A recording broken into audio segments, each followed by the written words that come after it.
because as a teenager, I really thought I had a great life. I was an only child. I was homeschooled by wonderful parents, and we moved around the country a lot because it wasn't legal to homeschool back in those days, and so we're kind of running from the law a lot of times. And I was into horse training. I was becoming an accomplished equestrian in dressage, in the field of dressage, and so I thought, man, you know, I don't need God. I've got a pretty good life as it is. And my philosophy was this: I don't hear God, I don't see God, I can't smell God, so I don't think God exists.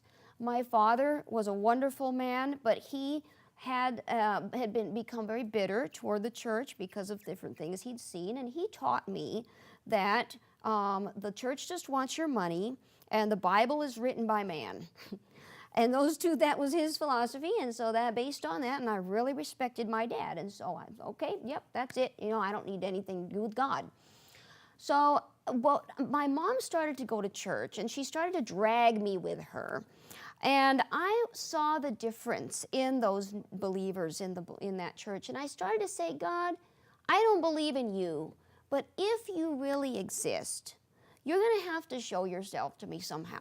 I'd like to believe in you, but I don't believe in you. And so, you know, when your heart really wants to know God, I believe He will answer the cry of your heart.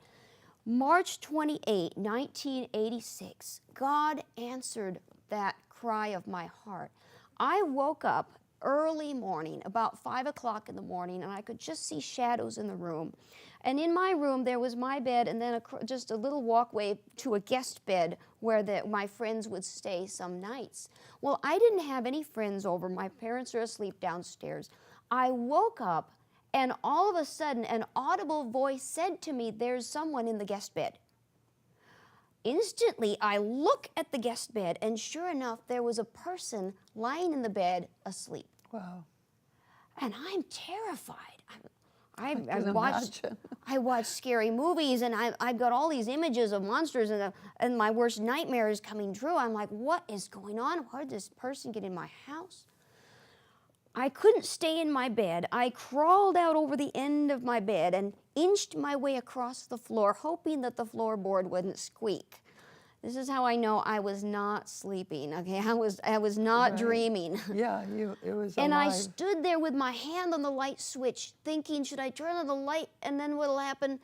I couldn't bring myself to do that. For some strange reason, I got back in my bed, and I cowered there under the blankets, waiting and watching. And it wasn't very long, and the person in the guest bed sat up on the side of the bed. Oh my gosh. It was Jesus. Now, when I saw him, I instantly knew it was Jesus, and all my fear was gone. But I didn't see him glorified. You know, he's resurrected. He is seated in glory with the Father. If we saw him in reality, he would be in white robes and glorious light. I saw him as he probably would have looked on the cross. I saw him bloody, where they had put the crown of thorns on his head. I saw his clothes in rags, where they had beaten his face. I saw the nail holes in his hands.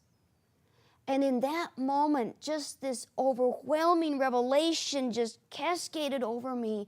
God is real. Jesus is real. He really did die on that cross. He really did. What the Bible says is true.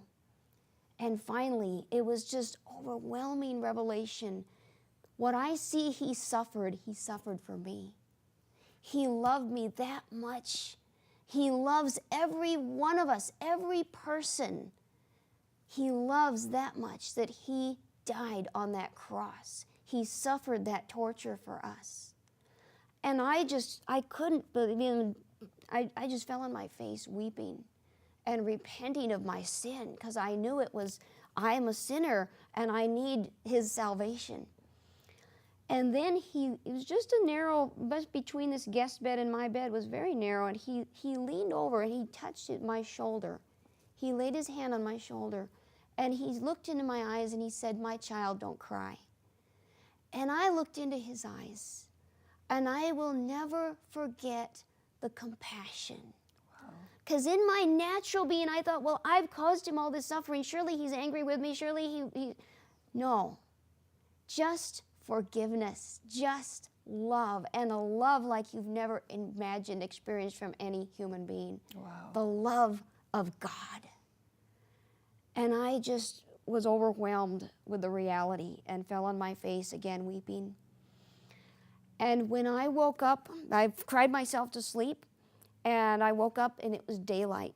And the room appeared as if nothing had happened, but I was changed. From that moment on, I knew that Jesus lives and that I belong to him. Wow.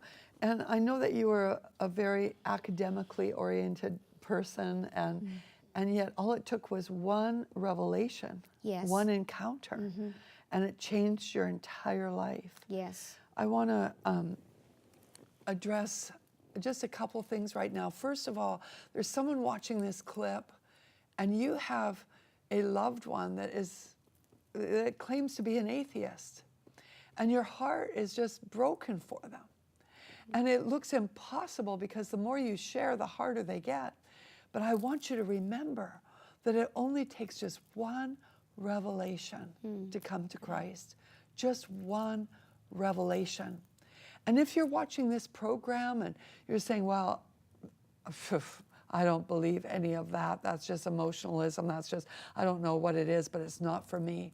I want to challenge you to do one thing. Would you do this one thing? Would you be curious about doing one thing?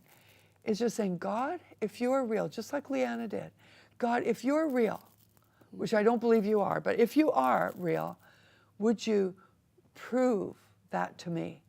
Would you show me that you are real?